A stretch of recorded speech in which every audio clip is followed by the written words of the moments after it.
আসসালামু আলাইকুম বন্ধুরা। আজ ঠান্ডা ঠান্ডা দিনে আমি বানাবো চানা। তার জন্য আমি ভিজানো ছোলা নিয়ে নিয়েছি। ছোলাটা একটু বেশি করে নিয়ে নিয়েছি আমি। তারপর আমি দিয়ে দিয়েছি মটর সিদ্ধ।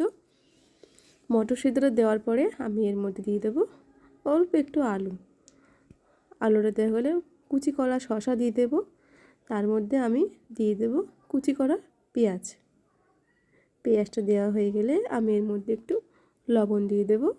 লবণ দেওয়া হয়ে গেলে আমি এর মধ্যে জিরে মরিচ এবং শুকনো লঙ্কা ভেজে নিয়ে গুঁড়ো করা ছিল দিয়ে দিলাম। হাফ চামচ সরষের তেল এবং অল্প একটু বিট লবণ দিয়ে দিলাম। আমার তেঁতুলের কাঠ তৈরি করা ছিল, তেঁতুলের কাঠটা আমি দিয়ে দেবো এর মধ্যে। যত বেশি করে দেবো তত বেশি টক হবে, খেতে সুন্দর হবে। আমি একটু বেশি করে দিয়েছি। দেওয়া হয়ে গেলে আমি এটাকে মিশিয়ে নেব ভালো করে। দেখো মিশিয়ে কত সুন্দর লাগছে, খেতে তো খুবই সুন্দর হয়েছিল। এবং শীতের দিনে তোমরাও চেষ্টা করবে। আর হ্যাঁ বন্ধুরা, আমি তো কাঁচা লঙ্কা দিতে ভুলে গেছিলাম, সেটা আমি এখন দিয়ে দিলাম। খুবই সুন্দর লাগে।